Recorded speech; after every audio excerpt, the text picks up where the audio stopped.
Assalamualaikum warahmatullahi wabarakatuh. Waalaikumsalam warahmatullahi wabarakatuh. Bismillahirrahmanirrahim. Alhamdulillahi rabbil alamin. Wassalatu wassalamu ala ashrafil anbiya'i wal mursalin wa ala alihi wa ashabihil mujahidin at-tahirin, amma ba'du. Saudara-saudara kaum muslimin rahimakumullah. Pada dasarnya agama adalah aturan. Orang yang beragama adalah orang yang hidup memakai aturan. Berbeda dengan undang-undang hukum pada umumnya, maka aturan agama ini tidak hanya berisi perintah dan larangan. Ia di samping berisi perintah juga berisi anjuran, pembolehan, pencelaan, dan larangan. Dalam bahasa yang lebih dikenal, perintah adalah sesuatu yang apabila dilaksanakan beroleh pahala, sedang apabila ditinggalkan mendapat sanksi dosa. Amalan semacam ini dinamakan amalan yang wajib. Sedangkan anjuran, sesuatu yang apabila kita kerjakan beroleh pahala, apabila kita tinggalkan tidak beroleh dosa. Amalan semacam ini dikenal dengan amalan sunnah. Pembolehan adalah sesuatu yang boleh saja, artinya boleh dikerjakan, boleh pula ditinggalkan. Dan amalan semacam ini kita sebut dengan amalan mubah. Pencelaan adalah sesuatu yang berpahala jika ditinggalkan, tapi tidak berdosa manakala dikerjakan. Dan ini dinamakan perbuatan yang makruh.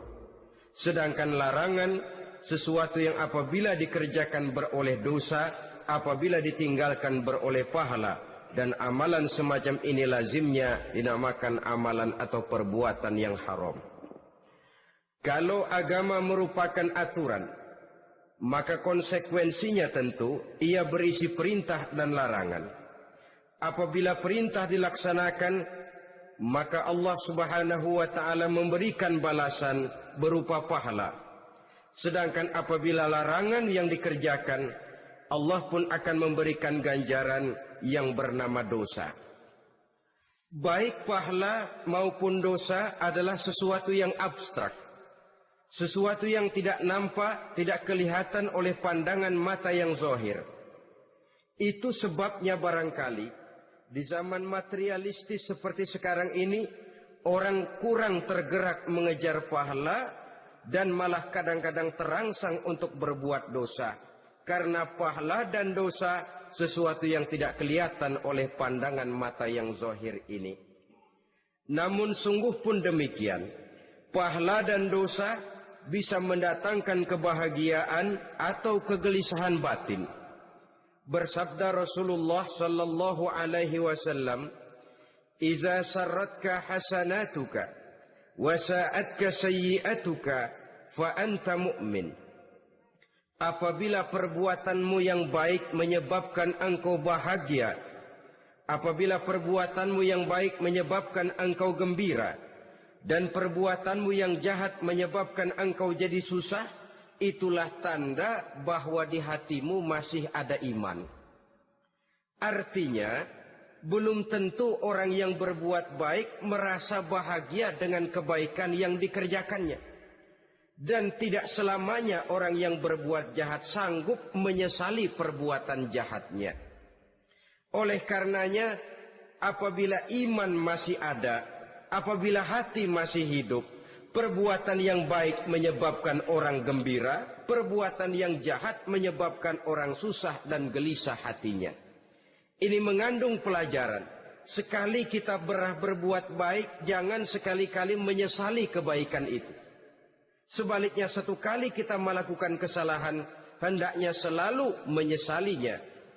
Kadang-kadang dalam kehidupan, karena orang tempat kita berbuat baik itu rupanya membalas air susu dengan air tuba, kita lalu menyesali kebaikan. Lahirlah kata-kata, nyesal saya nolong dia. Ibarat pepatah katanya, nolong anjing kejepit. Waktu kejepit setengah mati kita tolongin. Begitu selesai dia dari kejepitnya, malah kita digigitnya. Saudara hadirin yang saya muliakan, dalam kehidupan sehari-hari barangkali ini kena filsafat yang disebut dorong mobil mogok. Ketika mobil mogok setengah mati kita dorong, begitu mesin hidup ditinggalkannya kita di belakang. Sesungguhnya perbuatan kita yang baik tidak harus disesali. Karena disesali atau tidak, toh perbuatan itu sudah kita lakukan. Dan penyesalan atas segala kebaikan hanya akan mengurangi nilai pahala kebaikan itu sendiri. Berbahagialah apabila berbuat baik. Walaupun orang yang kita melakukan kebaikan membalasnya dengan kejahatan. Menyesalah apabila berbuat kesalahan, apabila melakukan dosa. Karena itu pertanda nilai iman yang masih hidup dalam jiwa kita. Saudara-saudara kaum muslimin yang berbahagia. Jadi sungguh pun pahala dan dosa sesuatu yang abstrak, efeknya jelas dia mendatangkan kebahagiaan atau membawa kepada kegelisahan batin di dalam kehidupan manusia. Orang di zaman materialis kurang terangsang berbuat pahala dan terdorong melakukan dosa. Kenapa? Karena pahala tidak kelihatan, dosa tidak nampak. Kalau pahala kelihatan, barangkali nggak kuat kita mikul pahala. Kalau dosa benjol, umpama tiap bikin dosa palanya benjol, barangkali sudah nggak karu-karuan kepala kita. Baik pahala, baik dosa, sesuatu yang tidak nampak oleh pandangan mata zahir, tapi yang punya efek dalam kehidupan ini. Orang yang banyak pahalanya dengan orang yang banyak dosanya, kalau dia berjalan barangkali sulit kita membedakan. Tapi efeknya dalam kehidupan ini jelas adanya. Sesuatu yang bernama pahala kita perlukan, karena hidup tidak berhenti hingga di sini.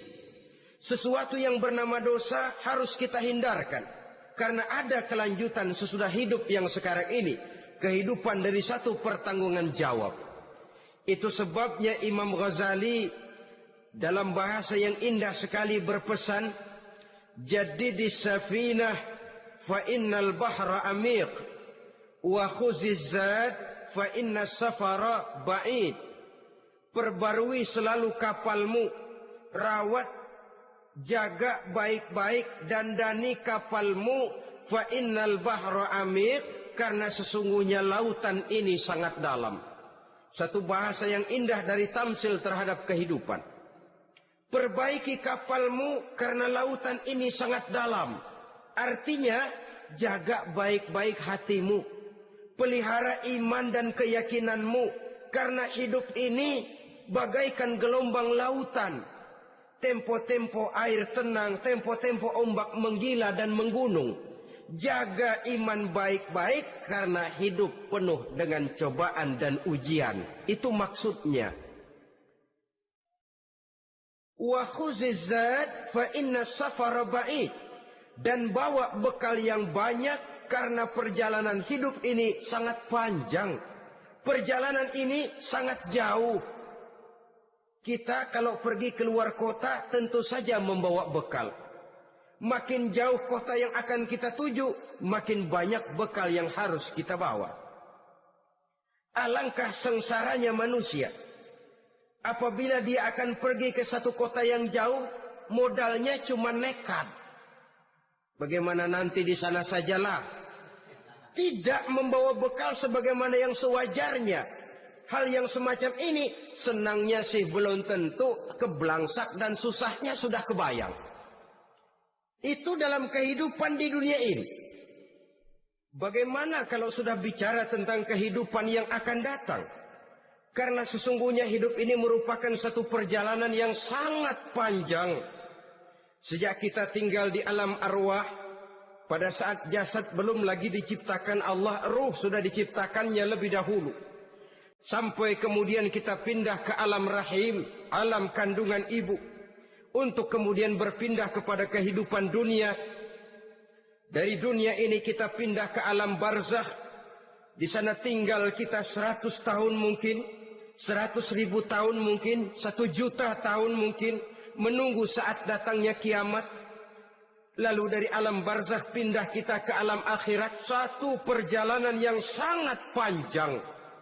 Alangkah malangnya, alangkah sengsaranya jika tahu kita begitu panjangnya perjalanan hidup ini, tidak ada bekal yang kita bawa. Artinya kesengsaraan, kesulitan yang bertali-tali sudah jelas akan menimpa kita.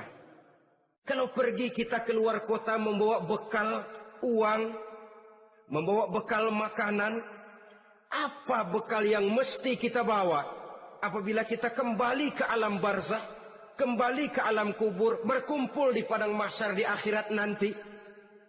Nasi yang mau kita bawa, uang yang mau kita bawa? Tentu tidak lagi, karena kehidupan materialis selesai di atas liang lahat.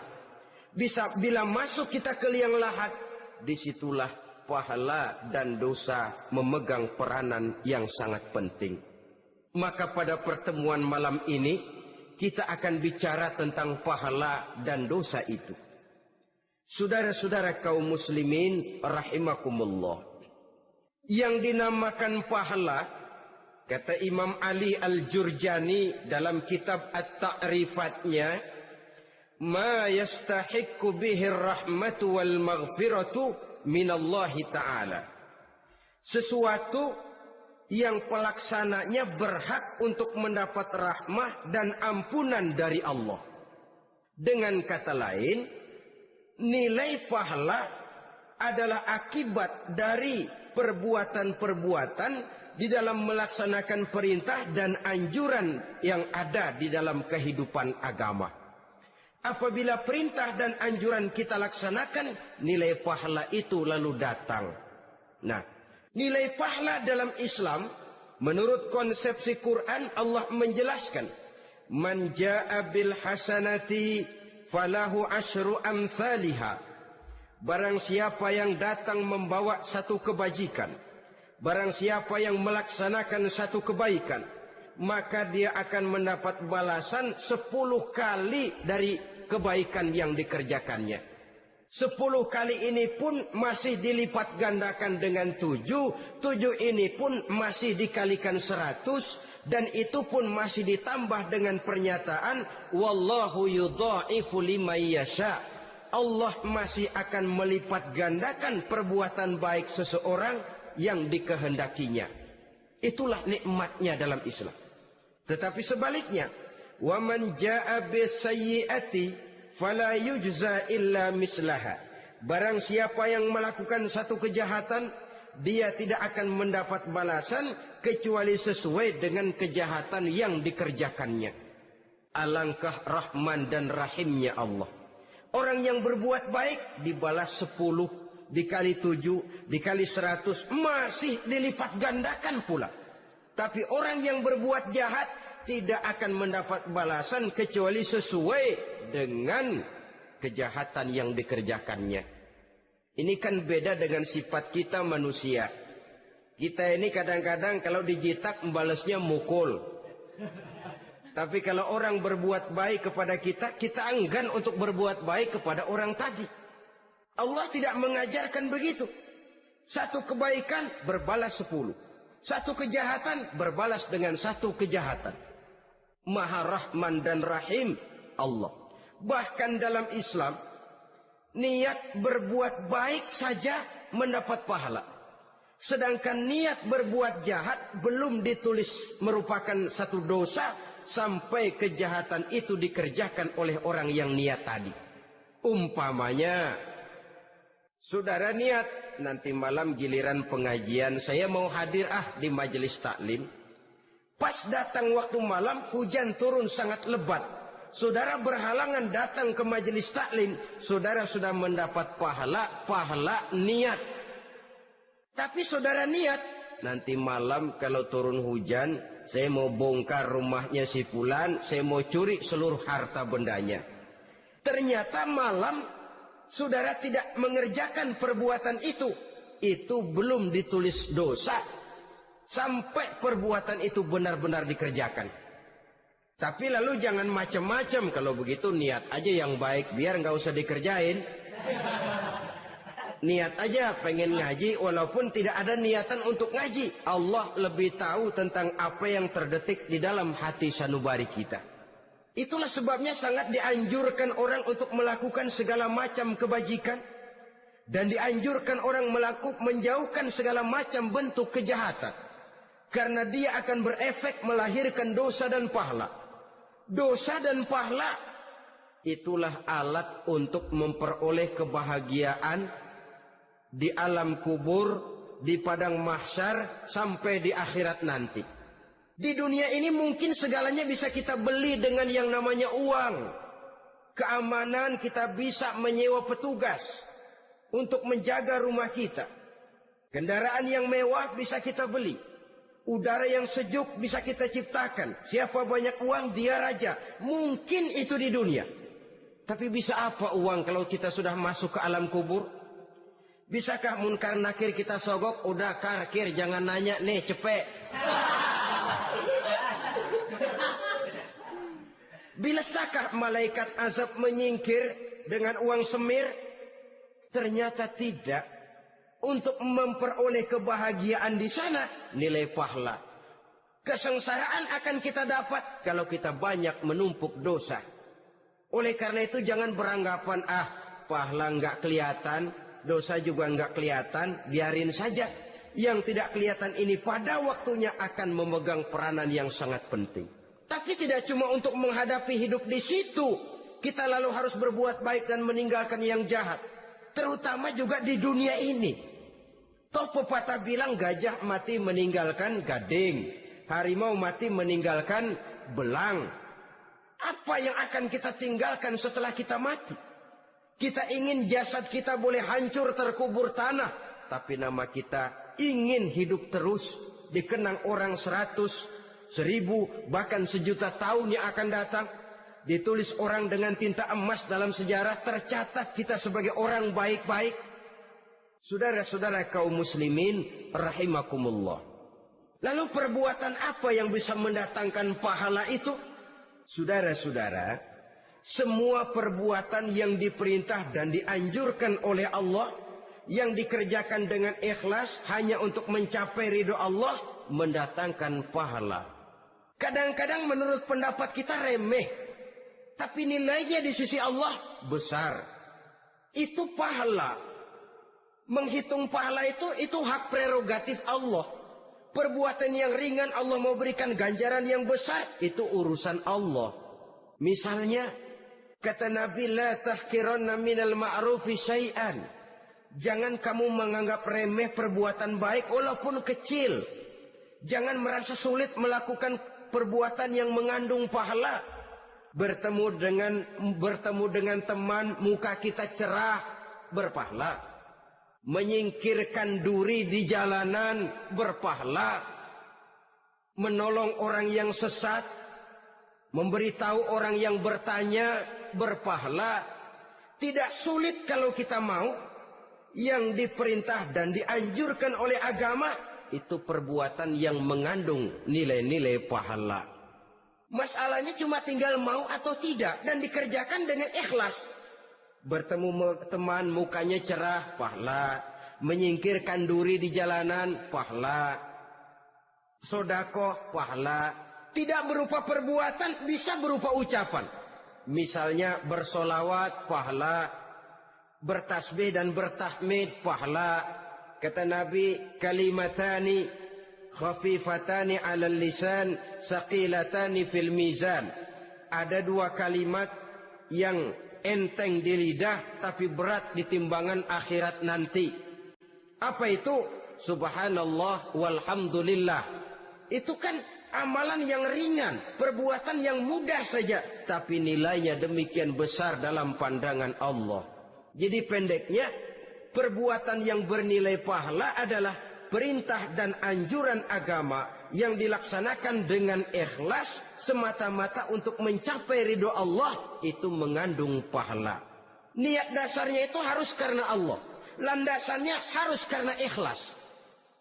Bukan cuma sekedar basa-basi, tidak karena ingin dipuji orang, tidak karena mengharap tanda jasa, tapi ikhlas semata-mata.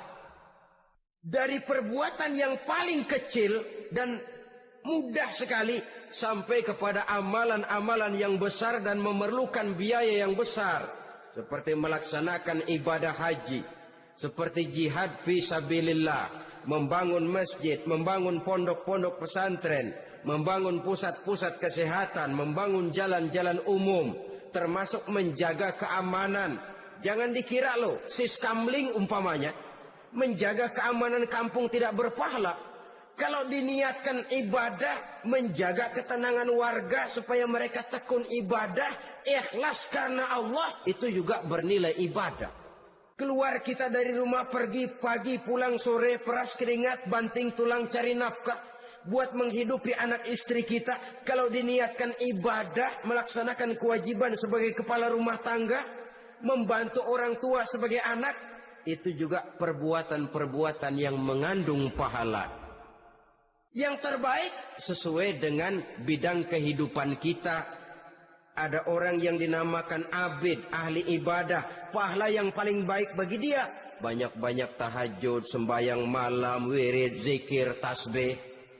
Ada yang dinamakan orang alim, pahala yang paling baik buat orang macam ini mengajar, menyebarkan ilmu, mendakwahkan Islam. Ada yang disebut wali, pejabat pemerintah, petugas. Amalan pahala yang paling baik buat orang semacam ini melayani masyarakat, bekerja di bidangnya sesuai dengan profesinya. Saudara hadirin yang saya hormati, jadi dengan demikian perbuatan-perbuatan yang mengandung nilai-nilai pahala ini bisa perbuatan yang menurut kita kecil namun punya nilai besar. Apalagi perbuatan besar dengan biaya yang besar, tentu makin besar juga pahala yang disediakan oleh Allah Subhanahu wa ta'ala. Oleh karenanya, kalau kita bercermin dari ayat Quran, hidup ini kesempatan untuk berbuat baik. Huwallazi khalaqal mauta wal hayata liyabluwakum ayyukum ahsanu amala. Dialah Allah, Tuhan yang telah memberikan hidup dan mati kepadamu untuk menguji kamu, siapa di antara kamu yang paling baik amal perbuatannya. Jadi tidak saya rinci, tapi cukuplah satu penjelasan global. Perbuatan yang berpahala adalah perbuatan melaksanakan perintah Allah atau anjuran Allah dengan dasar ikhlas, dengan tujuan untuk mencapai ridho Allah semata-mata. Lalu apa perbuatan yang mengakibatkan dosa itu? Saudara-saudara, dosa lahir akibat melakukan larangan Allah atau mengerjakan yang dicelaknya. Nah, para ulama ada yang membagi dosa itu menjadi dua bagian. Ada dosa-dosa kecil, ada dosa-dosa besar. Tetapi sebenarnya ditinjau dari segi hakikatnya, kalau sudah melakukan satu kesalahan yang mengakibatkan dosa, jangan dilihat besar dan kecilnya, tapi kepada siapa dosa itu kita kerjakan. Sebab kalau dosa kita anggap satu yang kecil, orang akan terangsang untuk mengerjakan yang kecil-kecil saja. Sehingga dengan demikian, yang kecil pun akan menjadi besar kalau ditumpuk-tumpuk. Sedangkan yang besar bisa saja menjadi kecil kalau selalu diiringi dengan permohonan ampun kepada Allah. Itu sebabnya para ulama sufi, orang-orang tasawuf mengatakan la saghair ma'al istimrar wa la kabair ma'al istighfar. Tidak ada dosa yang kecil kalau dikerjakan terus-menerus, dan tidak ada dosa yang besar kalau digempur tiap saat dengan perbuatan istighfar atau memohon ampun kepada Allah Subhanahu wa ta'ala. Cuma saja pada umumnya, karena dosa-dosa kecil itu lebih mudah taubatnya, dan ada janji Nabi, barang siapa yang meninggalkan dosa-dosa besar akan diampuni dosa-dosanya yang kecil-kecil. Oleh karena itu, pada kesempatan ini kita akan juga bicarakan apa saja yang termasuk klasifikasi dosa-dosa besar, dengan harapan kita bisa menjaga diri, menyelamatkan diri, jangan sampai terjatuh ke dalam dosa-dosa yang besar tadi. Tetapi bukan berarti kita harus terangsang melakukan dosa-dosa yang kecil. Ah, biarin kecil ini, tobatnya gampang. Ah, dosa kelas teri. Ah, dosa itu kan tidak kelihatan. Lalu terangsang melakukan perbuatan dosa-dosa. Walaupun kecil, kalau berlarut terus-menerus, dia akan tumbuh menjadi dosa yang besar. Oleh karenanya, jangan sampai mengundang pengertian. Kalau kita membicarakan dosa-dosa yang besar, lalu terangsang melakukan dosa-dosa yang kecil. Karena bagaimanapun juga, dosa kecil dan dosa besar sama dalam arti kepada Allah kita melakukan kesalahan. Dan dosa yang kecil pun kalau bertumpuk, dia akan menjadi banyak. Saudara-saudara kaum muslimin rahimakumullah. Ada beberapa jenis dosa-dosa besar. Jenis yang pertama, asyirku billah. Syirik atau menyekutukan Allah. Dari sekian deretan dosa-dosa besar, syirik ini merupakan bapak moyangnya dosa. Dedengkotnya dosa itu syirik, menyekutukan Allah. Bahkan dosa yang lain Allah masih mau mengampuni. Tapi kalau sudah syirik, menyekutukan Allah, itu sudah satu dosa yang tidak berampun sama sekali. Oleh karena itu tepat pesan Imam Ghazali tadi. Jadi di safinah fa innal bahra amik. Jaga iman, pelihara akidah, dandani kapal.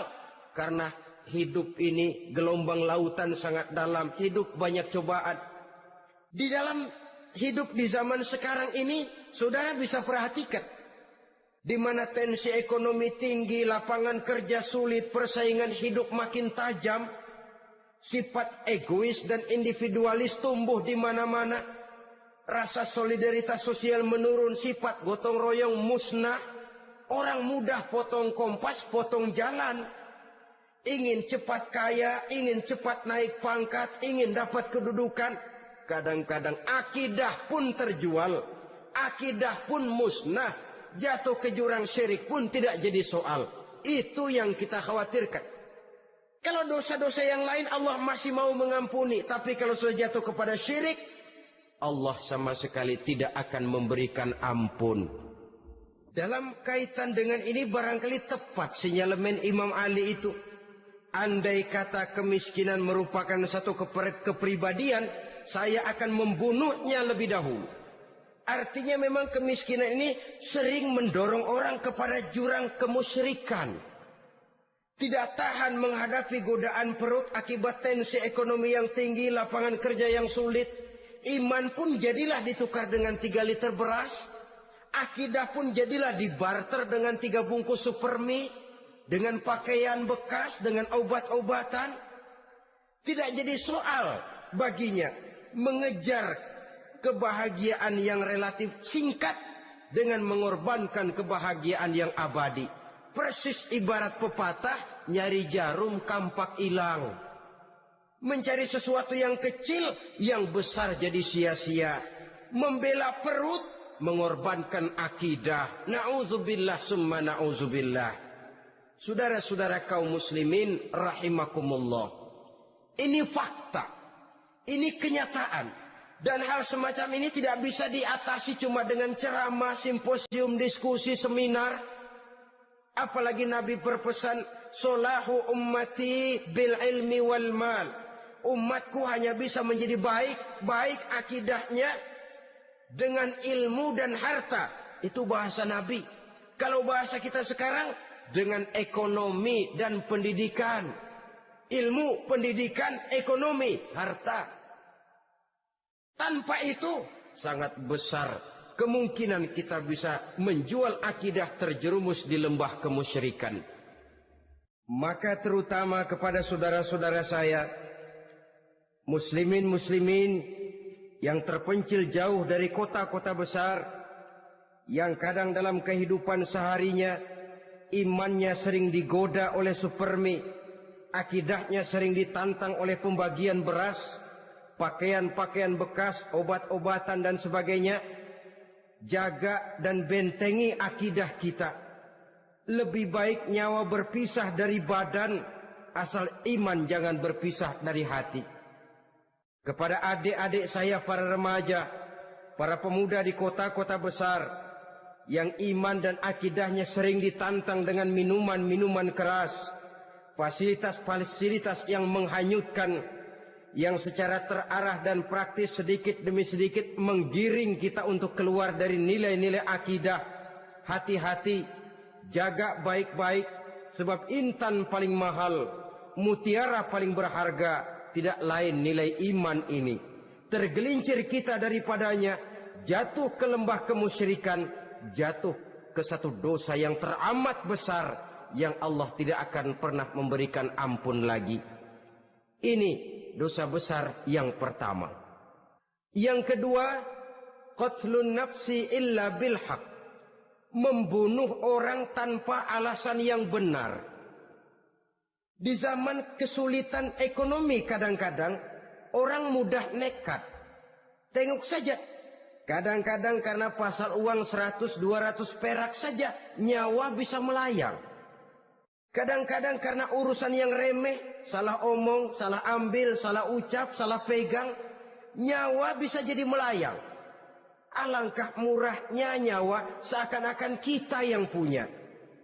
Padahal nyawa itu hak milik Allah.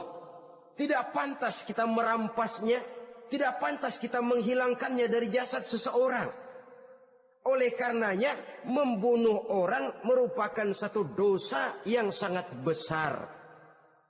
Jangankan kepada orang yang seakidah, orang yang lain akidah saja pun, kalau dia hidup berdamai, rukun, berdampingan, kita harus melindungi. Apatah lagi teman seakidah sendiri. Saudara-saudara kaum muslimin rahimakumullah, pantas kalau Nabi menyatakan, apabila dua orang Islam sudah saling berkelahi, berbunuh-bunuhan, al-qatil wal maqtul finnar, yang membunuh dan yang dibunuh dua-duanya sama-sama masuk neraka. Sahabat heran, ya Rasul, kalau yang membunuh masuk neraka sih wajar, tapi yang terbunuh kok neraka juga, kenapa? Kata Rasul, sebenarnya dia juga cuma sudah niat untuk membunuh, cuma keduluan saja. Andai kata dia tidak terbunuh, tentu dia yang akan membunuh. Saudara-saudara kaum muslimin rahimakumullah, Islam sesuai dengan namanya adalah agama damai. Kita tidak boleh mencari-cari musuh, walaupun tidak boleh lari kalau bertemu musuh. Oleh karenanya, pantang seorang muslim menimbulkan benih keonaran menjadi biang kerok buat lingkungannya. Sesuai dengan namanya, seorang muslim adalah seorang yang dalam hidup senantiasa berusaha menebarkan salam, menebarkan kedamaian, ketenangan dan ketentraman. Dengan prinsip musuh jangan dicari, bertemu pun jangan lari. Yang ketiga, termasuk dalam kelompok dosa besar ini, syurbul khamr, meminum minuman keras. Termasuk di dalam kata khamr ini ganja, morfin, narkotik. Sebab apa? Jenis minuman semacam itu tidak hanya merusak keadaan sekarang, tapi sekaligus merusak kehidupan yang akan datang.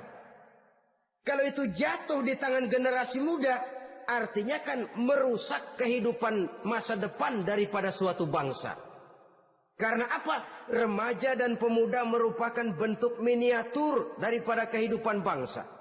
Akan bagaimana warna umat Islam di Indonesia, bahkan akan bagaimana warna Indonesia 30, 40, 50 tahun yang akan datang, remaja sekarang jawabannya.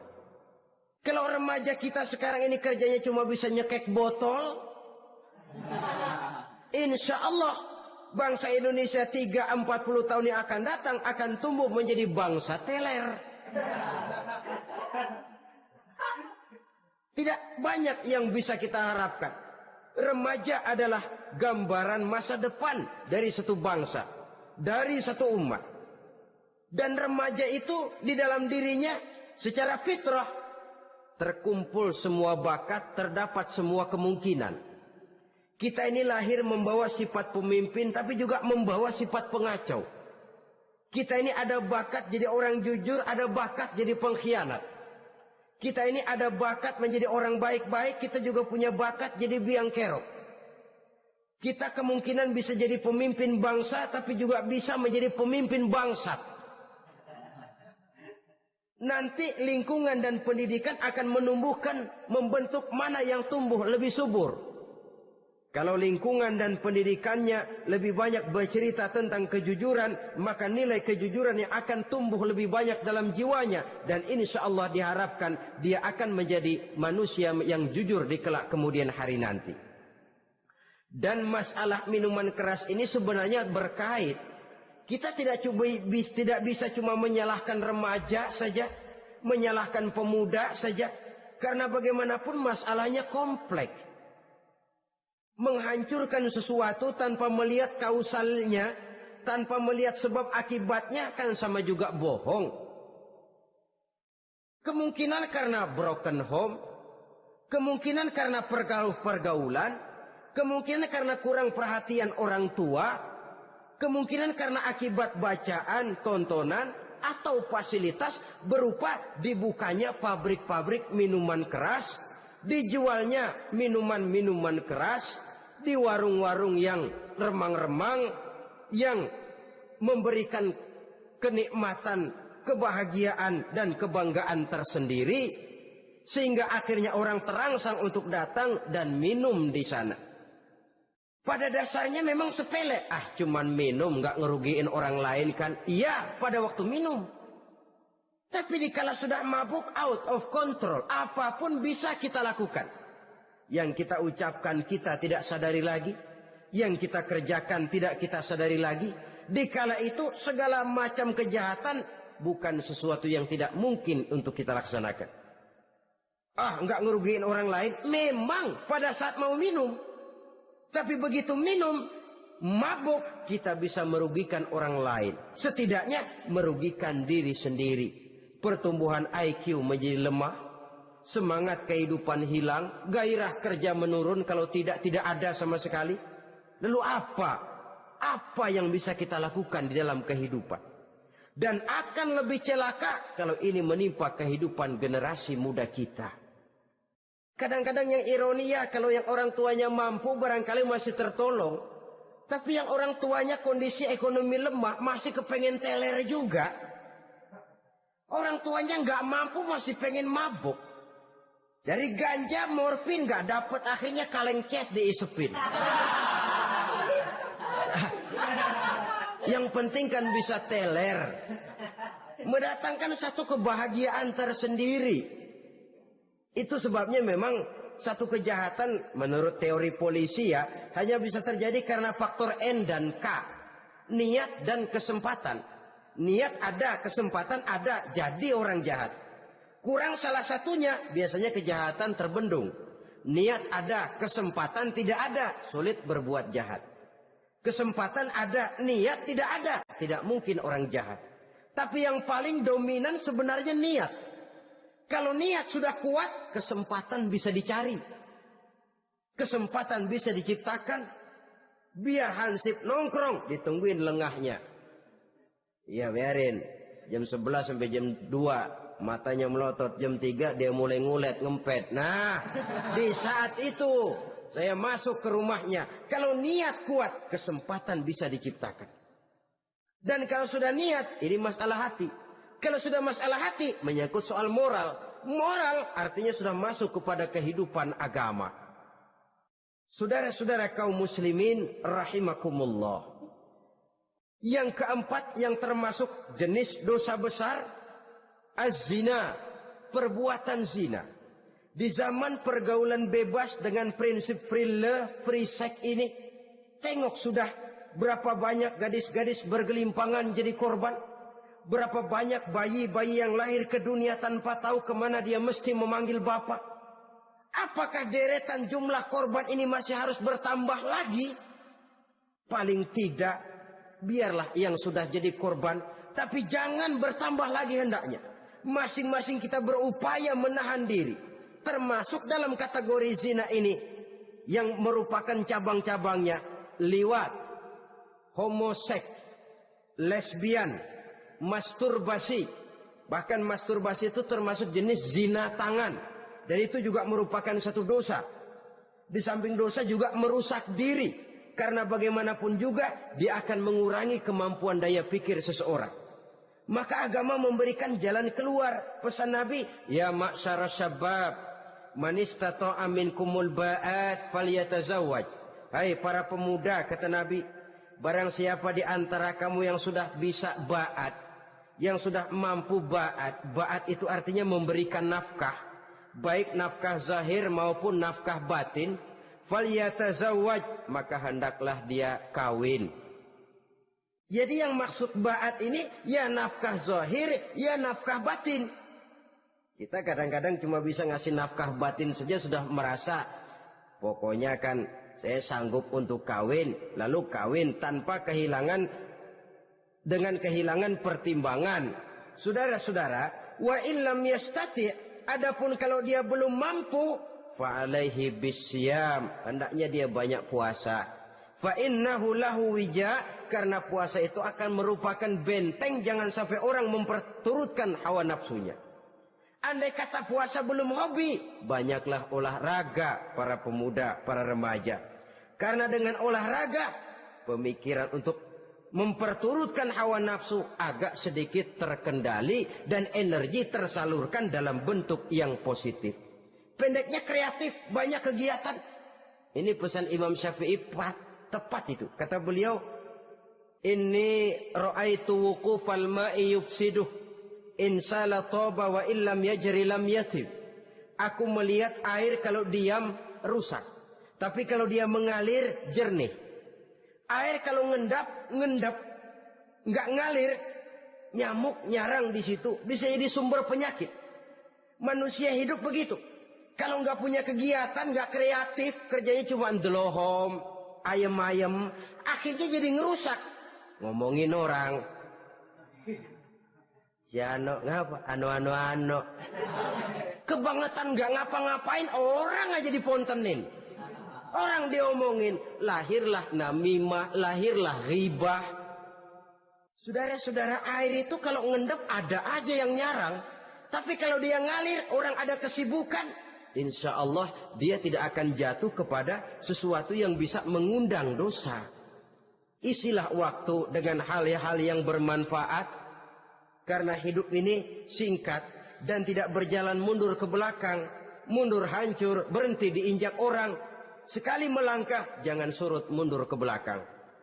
Homoseks, terlepas dari penyakit kejiwaan. Sekarang ini kan sudah ada persatuan kaum gay katanya. Meminta perlakuan yang sama dan agar dibolehkan kawin sesama mereka. Secara manusiawi boleh, secara manusiawi kita hargai mereka. Tapi dari kacamata agama ini jelas merupakan penyimpangan. Dan penyimpangan merupakan suatu dosa. Terlepas dari pertimbangan manusiawi. Jangan karena terlalu memperturutkan suara manusiawi lalu kita mengesampingkan agama. Termasuk lesbian, wadon karo wadon. Kalau homo itu kan lanang karo lanang katanya. Saudara-saudara kaum muslimin rahimakumullah, ini bukan penyakit baru. Liwat, homoseks sudah dikenal dari zamannya Nabi Lut. Laki dengan laki. Lesbian dari zaman istrinya Nabi Lut. Terlepas dari penyakit kejiwaan, dari segi agama, ini merupakan penyimpangan dan merupakan dosa yang besar. Yang kelima, yang termasuk jajaran dosa kelas kakap, qazful mu'minina wal mu'minat. Menuduh orang mukmin yang baik-baik, laki atau perempuan, melakukan perbuatan zina. Sehingga hancur namanya di masyarakat. Ini merupakan satu perbuatan dosa yang sangat besar dan sangat dimurkai oleh Allah. Saudara-saudara kaum muslimin rahimakumullah. Oleh sebab itu tentang masalah ini, kalau memang tidak ada saksi, jangan sembarang kita enteng lidah. Menuduh orang lain berbuat zina, menuduh orang lain berbuat serong, dosanya kelewat besar di dalam kehidupan. Karena apa? Mencari harga diri itu berat. Memelihara kehormatan diri jauh lebih berat. Satu kali orang dihancurkan namanya di masyarakat, dia akan terisolir jadinya. Oleh karenanya, berlindung kita kepada Allah. Jangan sampailah dihinggapi oleh sifat ini. Karena sentimen kita kepada seseorang, karena hasad kita kepada seseorang, tidak senang melihat orang lain lebih maju, lalu lidah ini seenaknya saja mengucapkan kata. Padahal sanksi dan resikonya sangat besar. Yang kita tuduh barangkali mendapat pahala dari Allah. Kita sendiri yang menuduh tanpa saksi, tanpa alasan yang benar, mendapat dosa yang sangat besar. Saudara-saudara, memang kadang-kadang aneh dalam hidup ini. Seorang pelacur biasanya bisa menjaga mulutnya di masyarakat, kata-katanya baik, sopan. Kenapa? Karena mulut yang satu sudah tidak terjaga.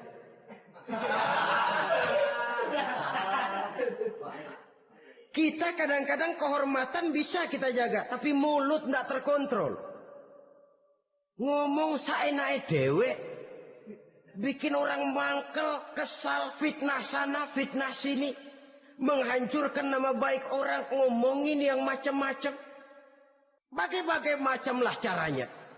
Saudara-saudara kaum muslimin yang berbahagia. Jadi dengan demikian, menuduh orang lain berbuat zina, sedangkan orang itu tidak pernah melakukannya, ini termasuk satu dosa yang sangat besar di dalam kehidupan ini.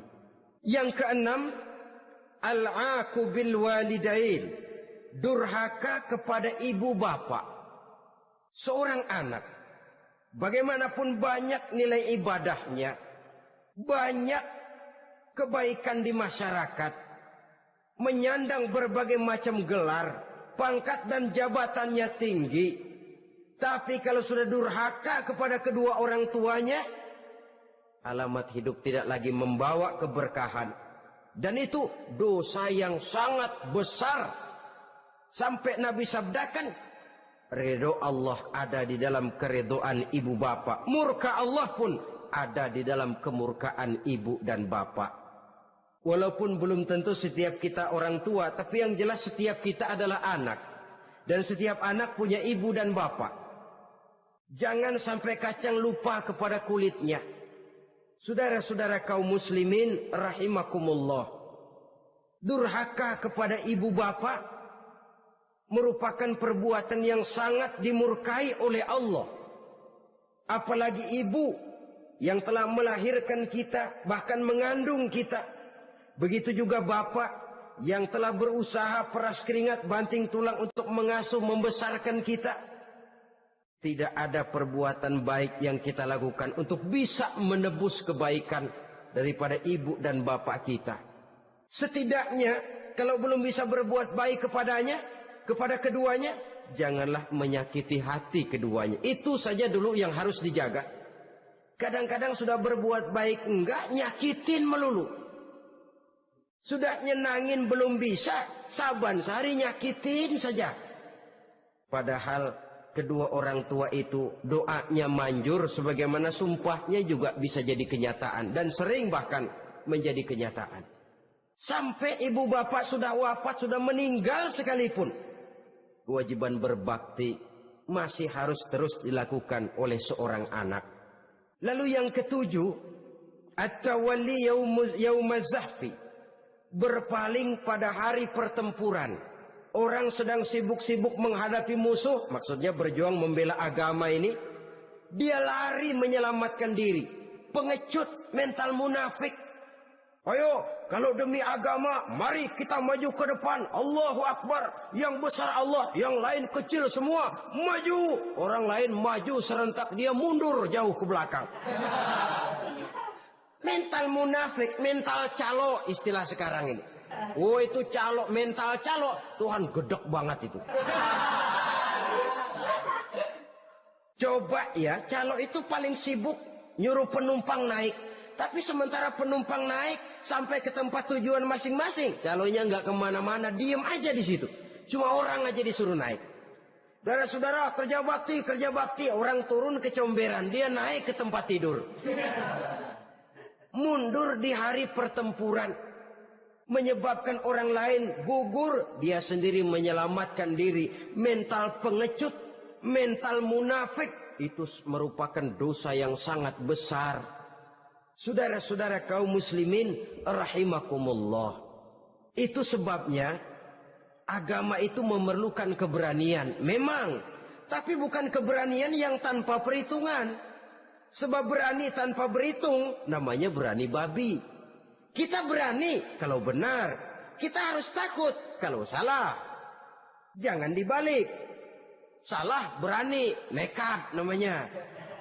Benar takut, pengecut namanya. Orang yang pengecut adalah orang yang takut membela kebenaran. Orang yang nekat sesungguhnya udah salah nggak malu lagi. Udah salah nekat lagi. Merasa rugi berbuat kebaikan, puas kalau berbuat kejahatan. Padahal Nabi pesan, siapa yang berbuat dosa sambil tertawa, nanti dia akan masuk neraka sambil menangis. Karena itu dipesan pula di dunia ini, sering-seringlah mencuci mukamu dengan air mata taubat. Cuci lidahmu dengan zikir kepada Allah. Bersihkan hatimu dengan air ikhlas. Saudara-saudara kaum muslimin rahimakumullah. Kan ada toh orang berbuat baik nggak gembira, tapi berbuat jahat malah puas. Atau sama saja orang lain berbuat baik, hatinya kesel. Orang lain berbuat jahat, dia malah mendukung. Atau orang lain tergelincir berbuat jahat, dia malah girang. Ini kan tidak objektif. Karena yang berbuat baik orang yang dia keselin, dia nggak seneng. Tetapi karena yang berbuat jahat orang yang dia senengin, dibenerin juga. Itu nggak objektif namanya. Mundur di hari pertempuran pada saat saudara-saudara kita sedang menghadapi musuh, sikap pengecut yang sangat dibenci Allah. Yang kedelapan, termasuk kelompok dosa besar, aklu malil yatim, makan harta anak yatim. Kadang-kadang ada orang mengeksploitir loh nasib anak-anak yatim. Karena biasanya para dermawan peka kalau mendengar nasib yatim, memberikan santunan. Si yatim belum makan, yang ngurusin udah pada kenyang. Mengeksploitir. Memakan harta anak yatim termasuk dosa yang sangat besar. Sehingga Nabi pesan, ana wa kafilul yatim kahataini yaumal qiyamah. Aku dan orang yang menyantuni anak yatim seperti dua jari ini di hari kiamat. Rumah yang paling dimuliakan Allah adalah rumah yang di dalamnya ada anak yatim yang hidupnya dihormati. Hidupnya disantuni, keperluannya dicukupi. Maaf saja, tahap kita menyantuni anak yatim ini baru tahap setahun sekali. Kalau Muharram kita agungkanlah, kita besarkan. Lebaran yatim katanya. Kita kumpulkan dana, kita usap kepala yatim, kita kumpulkan beras. Kita bagikan hari itu. Perkara bulan depan kelaparan, kita tutup kuping. Perkara bulan berikutnya dia kelaparan, kita masa bodoh. Bahwa di bulan Muharram kita santuni yatim piatu itu sudah baik. Tapi akan lebih baik lagi kalau kita sanggup menjadi bapak asuh mereka, memikirkan sekolah mereka, ada kontinuitas.